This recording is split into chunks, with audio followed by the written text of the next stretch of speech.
Hi, everyone. My name is Kelly Doyle Bailey, and I am the Social Emotional Learning Specialist for the Maine Department of Education. I'm also the Restorative Practice Specialist and the Bullying Contact for the state of Maine. Sorry I'm not able to be there with you today. I thoroughly enjoyed being with you on Monday and Tuesday. And this offering that I am providing you for today is just a really brief overview of the use of restorative practices and its core foundation embedded in that restorative justice piece. Many of you probably have either been involved in restorative justice with youth or you will be involved in that. Many Maine schools across the state are now employing restorative practices with schools to really help build a sense of community and to build a trauma-informed, positive school climate.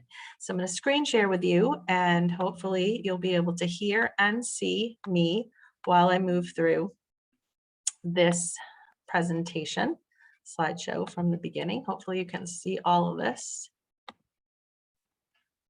Okay, so this is Restorative Practices 101, and it's an alternative to school discipline, a trauma-informed approach to school safety. So really the basics of this is that we're just looking at restorative practices being a set of practices that school leaders, educators, anybody in a school, and you as an SRO may be involved in that is really rooted in the restorative justice world. It really, when we think about restorative justice, it's really a community-based approach to building and repairing and restoring relationships. So there's that R word again. Really, you have heard us really hammer, Bear and I, the first 2 days. I heard when the attorneys came in that you want to build relationships with people. You want to have relationships with your administrators, relationships with your kids, relationships with the students, with the educators and the ed techs and the bus drivers and the custodians. It's about really, because there's, harm can happen anywhere. And when kids feel safe and connected and valued and seen, then there's less likelihood for problems to arise. And so when we think about restorative justice, it's really that creating the pathway for accountability and repairing harm. And it really encourages stakeholders to reflect upon how they can value the beliefs of relationships and community for the greater good. When we think about restorative justice practices, we really think about a system of formal and informal processes that build and sustain a culture of kindness and respect, responsibility, and justice. And this is really achieved through emphasizing the importance of a trusting relationship as the central piece of building a solid community, and really repairing those relationships when harm has occurred. So restorative practices help school leaders to rethink education, and rethink what conflict and consequences are about, and how the harm has gotten in the way of that. And it's how we can respond to the breakdown. Instead of using judgment, blame, and guilt, we can really join together in a collective way to really address the needs of everyone. It's really deeply rooted in history of circles and coming together as a community. Contemporary practices and principles of consensus building and dialogue, communication, dispute resolution have really helped shape the understanding of the restorative practices. And this is not a fad, and it's not the flavor of the day. It's been around for a very long time. It really embodies both an ancient and modern wisdom about how to keep human relationships alive, free, open, and really, really constructive, especially when conflict arises. So we know it's not a new concept. We know that Indigenous people from many cultures and walks of life have been coming together as a community to heal and as a daily practice of peacekeeping. Elders in ancient teachings often brought about circles as a giving gift, helping others have voice, helping people who can't find their voice to feel held and respected. And it really also teaches the gift of listening. I know when I was with you on Monday and Tuesday, we often talked about the art of listening and paying attention on purpose, and how many of us were quite a bit older in our lives before we really learned how to tune in and pay attention on purpose and really cultivate that emotional intelligence, that self-awareness and self-management, and not becoming reactive when we feel like we've done something wrong. That circle is a natural way of law to really embody trust and equity and respect for one another. When we chose to think about bringing restorative practices into our schools, what we're talking about is really not delegating punishment and sending children away to be punished even for minor things, or even things that might be considered major infractions. What we're talking about is really holding that child accountable, not violent offenses, things that are really going to make others feel unsafe in a violent way. But we're talking about interceding before things were to exasperate and become very violent. So really calling upon the work that our ancient wisdom ancestors who came from all walks of life really used that traditional peacemaking spaces to work through differences and make decisions for the common greater good. Today, we really are using restorative practices to help build trauma-sensitive, safe places for all children so that everyone can feel connected and cared for. These share the same core principles of ensuring emotional and physical safety, supporting choice and control, and giving people power, ensuring cultural awareness so that all people, all of our new Mainers, all of our children of color, anybody who's coming into our schools are going to feel seen and valued, using that real collaborative approach, strength-based approach, not what's wrong with you, but what happened to you. Here are the things you're really good at. Here are the things we need to work on. Really building that sense of we and trust and connection, and viewing relationships, there we go again, as being central to health and healing. Restorative, by definition, really means the ability to restore health, strength, and feeling of wellness. And we, again, are really in the business of growing good people, growing good human beings in the world. And all of us collectively, whether you're, whatever your role is in a school, it doesn't matter if you're a teacher or what your role is, you as an SRO, you're there, yes, to help maintain safety and security in the school, but your role as a peacemaker and as a person who can help build connections and community is really going to help that overall well-being of everyone. When we think about restorative practices, we're thinking about rethinking an alternative response to crime and harm and misconduct, and bringing together those who have had some conflict in a way that will allow people to address the harm, assume responsibility, move past shame and guilt, and work things out for the satisfaction of everyone, and really to ultimately build stronger connections with one another. And so this is really about focusing on care and accountability and reparation of harm. So we just kind of talked about that, but again, the central theme is relationships. And that is something that we want to stress above all other things. We don't need to assign blame and dispense punishment. We may have to discipline, and we would do that through love and care and compassion and empathy and showing a different way. So restorative practices are really an emergent social science, and you've heard social, emotional, and emotional intelligence. For 2 days, we talked about the brain and how important it is for us to be tuned in. This is what this is. It's the tuning in of the social connections within communities, fostering a positive school culture where every human feels valued and represented and respected. And it's really rooted in the social emotional learning, equity, and cultural responsiveness. When I teach young children, and when you teach young children to see one another and not only that, but to value yourself and know that you're so much more than the sum of your mistakes or your emotions, and that I can feel empowered in how I connect with somebody, when I can not feel shame and blame, but know that I can lean on someone to help me become, know what I did and how I can repair it. There's something really magical and beautiful about that when we can hold kids in that space of I've got you. We're not going to watch this because you already watched that. Those are the 5 premises of social emotional learning that we went through: self-awareness, self-management, social awareness, relationships, and responsible decision-making. And you know, based on all of the work that we did around the brain, that we cannot make responsible connections and relationships or problem solve if I'm in back brain protection and fear paralysis.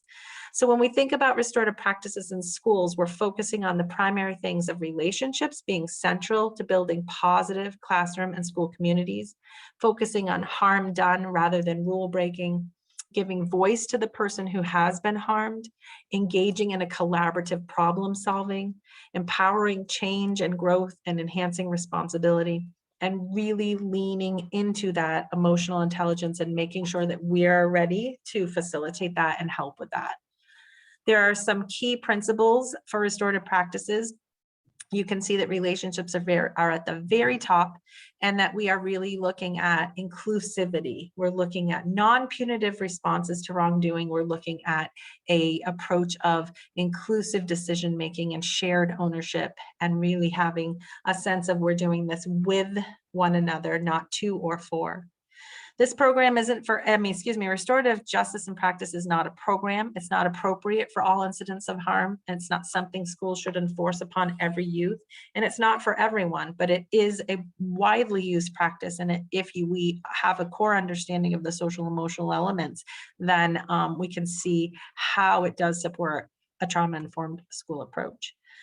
There are so many discipline approaches in schools that schools have used the formal system of rule-based punishment and compliance. Some schools have put together PBIS, positive behavioral interventions and supports. You may see that.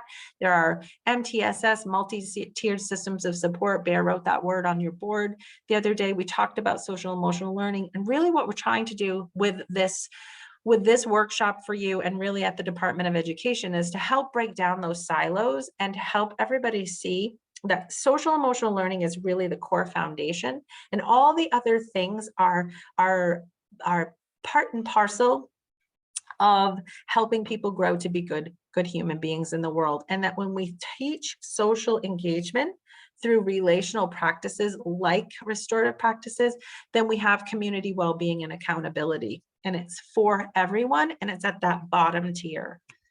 So restorative practices are an alternative approach to school discipline. And when we care and place attention in a compassionate way, and we have a high degree of emotional intelligence for both the victim and the offender, then we can bring about a greater sense of understanding. We can increase self-respect. We can increase respect for others. I can have a greater sense of compassion for myself.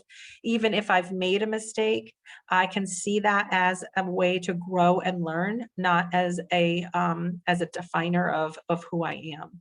And if people in positions of power and authority will focus on that restorative piece and instead of judgment, blame, and guilt, I'll have a better outcome with that and maybe not be a repeat offender. So when we think about shame and relationships, I just want to talk about that for a minute. When we do put shame out there, we cause separation, we cause withdrawal, we can we can see that children will isolate themselves. They may do that fight flight, they run and hide. Shame evokes strong emotions in individuals. They can go into self-attack mode. There can be absolute avoidance and denial, or they can go into attack mode for you can either attack yourself or you can attack other people. So fighting, flighting. We talked about freezing and submit, all of those things. And remember, when we're in that place, then we are not in the whole brain. I'm not able to use my prefrontal cortex, and I'm never, ever going to be able to be an active problem solver. Traditional disciplines are rooted in fear and shame and using authority to condition somebody to get a result that I think is best. It always results in back brain protection. And nobody's ever going to come out and say, oh, that sounds like a great idea when I'm in back brain protection. I might, but I'm in that submit zone. And remember that even when I'm in submit, I'm not fully integrated and regulated. And I won't be able to get back to a reset in a reasonable way. So we think about restorative practice as being people and relationships versus rules that are broken. You can see on the left, that orange side is punitive, restorative. You know, a punitive is like, okay, there's a school rule that's broken. I need to find out who the offender is. I need to punish them. And usually if there is a victim involved, there really isn't a whole lot of repair for that victim. There's just more attention and focuses on what happened and the person who harmed. In a restorative approach, we think about people and relationships first. We think about where the harm is. We think about how where we have to, what responsibility we have in helping people become accountable for those actions, understanding that impact, and then leading them to reparation of harm. There is always the victim and the offender and the supports that come together to help bring that all together in a compassionate way. You can see in this breakdown that we have, retribution versus restorative practices. When we have that retribution, we're in that blame and punishment. And restorative practice, we're in relationship and restoring. When there's an inquiry of what school program or rule was broken, who's to blame, what punishment do we need to do, what sanction is deserved. When in a restorative, there's an inquiry of what happened, who's been harmed, how has that harm impacted them, what do we need to do to repair the harm. And when we think about the retribution and approach, it's a form of punishment, consequence, and sanction. Usually it results in removal of a student from a class, isolating that student, a detention, a suspension, maybe I'm not allowed to go on my field trip, group punishment, humiliation, those sorts of things. When we look at a restorative approach, it's really when there's something, when wrong has been done, we work with those people to help them take responsibility for their behaviors, their actions. We help them grow their emotional intelligence, and we help them learn from the experience, and maybe hopefully help them not to repeat the harm. And also the focus is really on that repairing. There are such different outcomes, but in a retribution sort of circle, we're looking at broad outcomes of inflicting pain as a deterrent to the wrongdoer and others, and reducing reoffending, or hoping to do that through the punishment. But in a restorative approach, the outcome is that, the student who offender is still valued as a human being, is still wanted as a member of the community. It's not pushing them out of the circle, not outcasting them. Remember that our violent offenders will often come from a sense of isolation and just despondency. And we don't want to just throw the child away. We want to help the child, help them understand this is what was done. Here's what we can do together to help repair that harm, and then really understand the rights and wrongs and make amends. So we have to acknowledge that our discipline practices and the systems that we've been conditioned to know typically intentionally create shame and angry feelings. And we know what happens to kids that are backed in a corner. Shame is very ineffective and often destructive with human beings. Belittling, eye rolling, making an example in front of other kids. If you see educators do that, if you have done that in the past, think about that from an emotionally intelligent place, that is always going to kick up defensiveness in kids. Kids who already feel worthless are going to feel even more so. And when we do that, we're always condemning. We're always condemning the child, and the child's always going to feel bad about themselves. There's so much written about the negative impacts of suspension and expelling kids. And so what restorative practices are doing is really trying to eliminate that, and to really make it so that that's not the necessary outcome.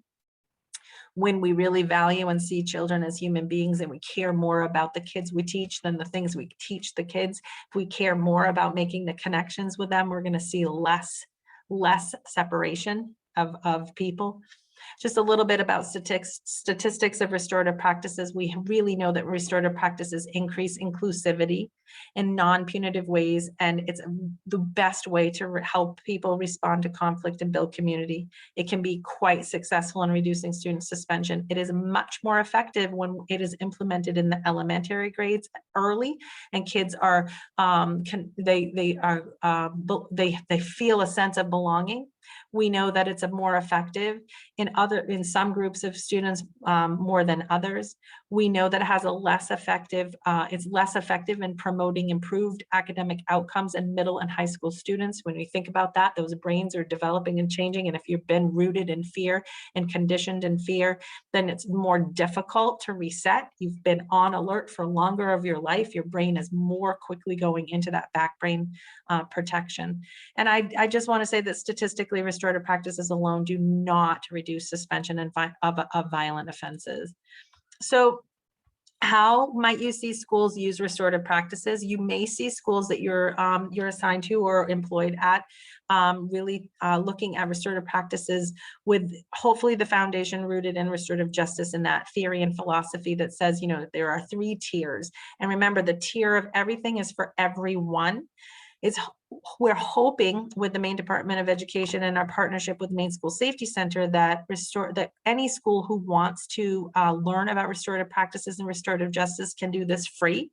That we will have a plethora of workshops and trainings on our websites that anybody can access, and that we will have people at the ready to come into schools and to help schools support restorative practices and justice work in schools.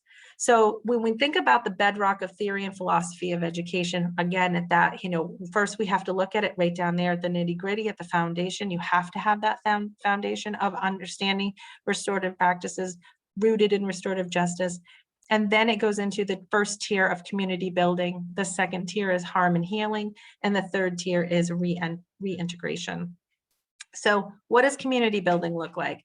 It's really, most people would say, arguably, this is the most important tier. It is the foundation of everything. It is very difficult to engage in a discussion around repairing harm if I don't feel connected and represented by the community. If I feel like I'm an outcast, I am not going to want to sit in a circle. So community building is largely conducted through circle keeping protocols, and it can be a safe space for all students to surface issues and discuss current events and other expressive forms and using student voice.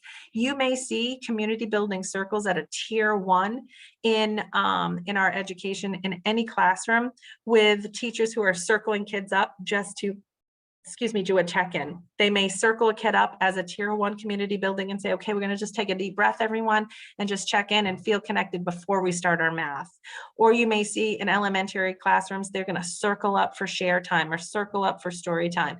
Just having that sense. When we sit in rows and all we're seeing is the back of people's head, it's awfully difficult to feel connected to one another. But when we get in a circle and I can see equity across in any direction, I'm going to feel a sense of connection with those people, even if I've had some disagreements with those people. The second tier is harm and healing. And this when the harm takes place, it has a potential to impact multiple people on multiple levels in the community. So this tier really of practice, it really is specific to addressing the harm, unearthing what has happened, and develop a plan of how the relationship can be repaired. And, you know, schools can use this. You may see this in peer mediation. You may see this in fairness committees. This is when people will come together and really do that. They may use talking sticks, and they can just bring voice to, hey, this is what happened. This is how I felt. Other people can join in on that. Usually one person talks at a time. I mean, you can't really do it wrong as long as there's a system that everybody agrees upon. But it really is about participating in reparation of the harm. The conflict circle is there. Everybody gets a chance to voice, and then we work to rebuild the fracture. Some staff members will do this if there's been an issue or a problem in staff, so you may be part of a staff circle. The third tier, remember, is that very, very top tier. It's not for everyone, because lots of times you can get through most of the issues that you have in schools with that tier 1 or tier 2. But tier 3 is when a student has been has been suspended, there's been an arrest, they've moved away briefly for some kind of infraction. This tier is really about the re-entry or reintegration. And typically this takes place with parent conferences. A re-entry circle will have possibly an SRO, administrators, And it really is aimed at reintegration of community members in a manner that is both humane and sets the groundwork for a productive return. And the reason that we do this is that we don't want kids just to come back in off, cold, and all those feelings and all of that stuff that, may possibly have left with them. We don't want that to carry into this new opportunity to come back to school. So that's why reintegration or come back to the community is so vitally important. School safety requires that we rethink that school discipline. And when we think about discipline rather than punishment, we're really looking at and maintaining an agreed upon standard for youth and adults to support one another, maintaining that student dignity, avoiding shame as a method of management, and really putting the emphasis on relationships and positive sense of community climate. There's a real difference between discipline and punishment. The bottom line is discipline is necessary. Often times we have to discipline if there's been an infraction, but punishment is not in our schools. Restorative practice approach is a with approach. It operates on a social discipline window. So we know that human beings are much happier and more cooperative and productive and more likely to make positive changes in their behavior when those in the positions of power and authority do things with them rather than to them or for them. So you heard Bear talk about the we, and what are we going to do? How are we going to fix this? How are we going to come up with some ideas? Not how are you going to do it, or this is what I'm going to do for you. So this is the school discipline window explained, and this is a premise of restorative practices.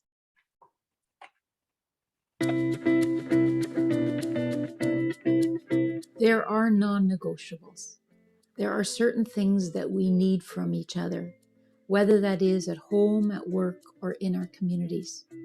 The social discipline window, developed by Ted Wachtel and Paul McColl, they identify 4 different strategies in addressing behavior that we need to see changed.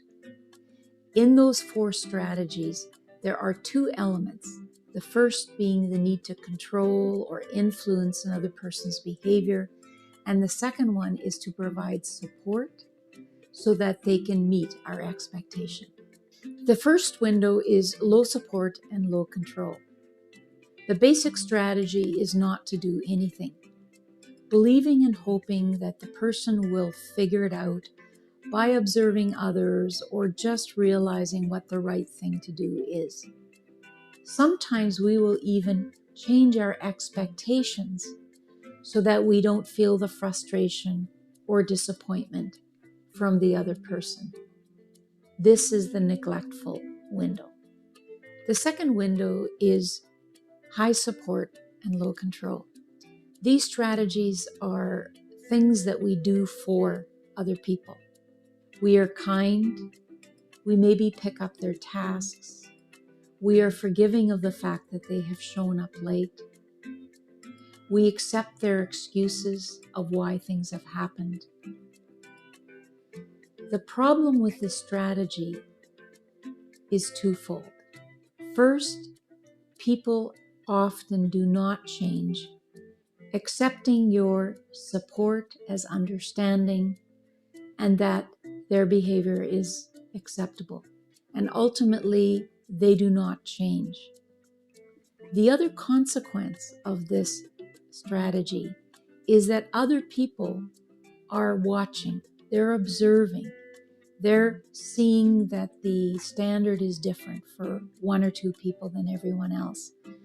And very soon they begin to engage in the same kind of behavior, a permissive strategy. Many of us begin with the neglectful or permissive strategies, hoping that people will understand what it is that they need to do and what we need them to do for us. When that doesn't happen, the frustration begins to build up. And very often we move into another set of strategies where we do things to people. They could include sending an email and CCing a bunch of people that is more pointed than usual, It could be raising our voice or speaking sternly to them, or it could also include starting the formal discipline processes in our organizations. When we start with a neglectful and permissive window and then jump to these strategies, invariably the reaction is that people feel that they are being treated harshly, unfairly, and sometimes even believe that they have become the victim of our actions. This is the punitive window. The preferred option is the accountability window, where we work with people, providing high control and high support. The strategies generally include 3 steps. Number 1, are the expectations clear? Number 2, what are the barriers to meet those expectations? And sometimes that conversation has to happen more than once because it can be complicated. And thirdly, how do we address the barriers so that the person can meet the expectations, the non-negotiables? Most of us occasionally push the rules and the policies. And when that happens, it is important to dip into the punitive frame, living the 3 R's. Is my response reasonable, measured? Is my response related to what has happened? And is my response respectful of the person? And when we move into the punitive window, we always need to make sure that there is a clear invitation back into the accountable or with window. All of us at times experience problematic behavior from others. And if you find yourself currently in a situation where you are using neglectful, permissive, or punitive responses, you can begin today by using the accountable strategies and working with people. So that's a good example. The only thing that I would say is that I think we're changing now. Instead of saying punitive, we're saying the discipline window. But when we're going back into that needing to help repair the harm, it's always about accountability. So Maine schools who are adopting and implementing restorative practices, again, just to review, are focusing on relationships as central to building positive classroom and school community. And that's your job too. You're a resource to those, to the school staff, you're a resource to the students. And when you stay connected to that from a resourceful place, you'll always be an authority there, and you'll always be seen in an authority sort of way. But when you take that extra time to build that relationship, then the authority piece is, seen with respect instead of fear. Focusing on that harm done rather than the rule breaking, giving voice to the person who has been harmed, engaging in that collaborative, responsible problem solving, and really empowering change and growth and enhancing responsibility. That's the premise, and you may find yourself in there working in circles and helping to support that. There are really 4 pieces of a restorative justice in school or restorative practices in school. It's really, again, is number 1, to create a restorative and inclusive school climate rather than a punitive one. Decrease the suspensions, expulsions, and disciplinary referrals by holding youth accountable for actions through reparation of harm and making amends. Number 3 really includes persons who have been harmed, have harmed, or their surrounding community, and restorative responses to school misconduct in a way that helps them feel that there is compassion and empathy and care. And then 4 is ultimately about re-engaging youth in the risk of academic failure and the juvenile justice system entry through dialogue-driven restorative approaches instead of that punitive suspension, school to prison pipeline sort of thing. When we look at this from a tale of 2 schools, you can see the zero tolerance education system and the restorative. In the zero tolerance education system, we have kids who are greeted at the door with metal detectors and police search. Teachers scold them in front of other class. Child talks back and is given a detention. School police officer detains and arrests students for getting into an infraction or altercation in the cafeteria. And then later we see this student here being held in a juvenile detention center facility all afternoon, missing school, and now has an arrest record and is facing suspension. So this is a kid, right, who's coming in not in prefrontal cortex, not in a good place. He's a kid who probably has some trauma and probably does not have a buffer at home, does not have a good support system. So he's coming to school. Here he is, and we've got that zero tolerance education system, and he goes from entering the door with reactivity and then all the way down to he's in trouble and possibly facing suspension. Same student comes to school with the same background, the same makeup, the same dysregulated body and brain. And when we have a restorative practice educational system, we have teachers and administrators, and I would say SROs, who welcome him and his fellow students by saying, I am so glad that you came to school today. Thanks for showing up. Teachers wait until after class to speak with the student who possibly needs to learn more or set up a meeting with the school counselor if they get, comes into the class late or is showing some dysregulation. If that student were to have a minor infraction in the cafeteria later on, there would be a student peer mediator or support staff to intervene, possibly you as the SRO to take a walk or to have a sit down and just breathe, have a drink of water, just to help de-escalate the situation from a nurturative and compassionate sort of way, thinking always what's going on with this kid rather than what's wrong with this kid. And then later on that afternoon, the student and other student can agree to, help clean up if the infraction happened in the classroom. Then that student might meet with the counselor, parent, but is given support rather than punishment.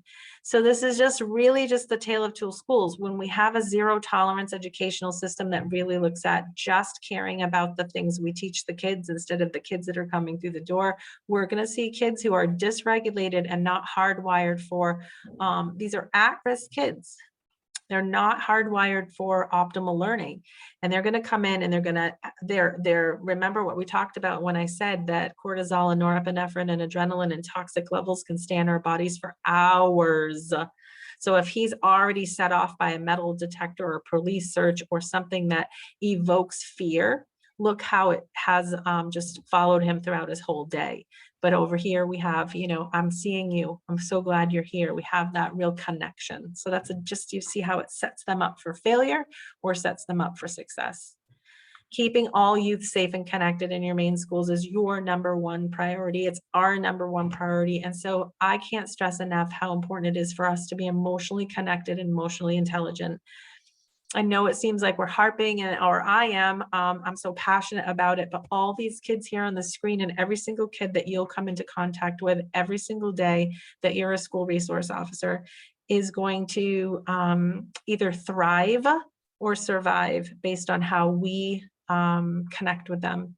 So I wish you all so much success. And we are here at the Maine Department of Education on behalf of Bear Shea and myself and our commissioner. We'd just like to thank you so much for your commitment to keeping our schools safe and your commitment to connecting with kids and helping make a difference in children's lives so that they can grow up to be successful members of our society and truly who they're meant to be in this world. Thank you so much for your dedication and your commitment and everything that you're doing in the state of Maine and in our schools. I hope this was a good presentation and overview of restorative practice.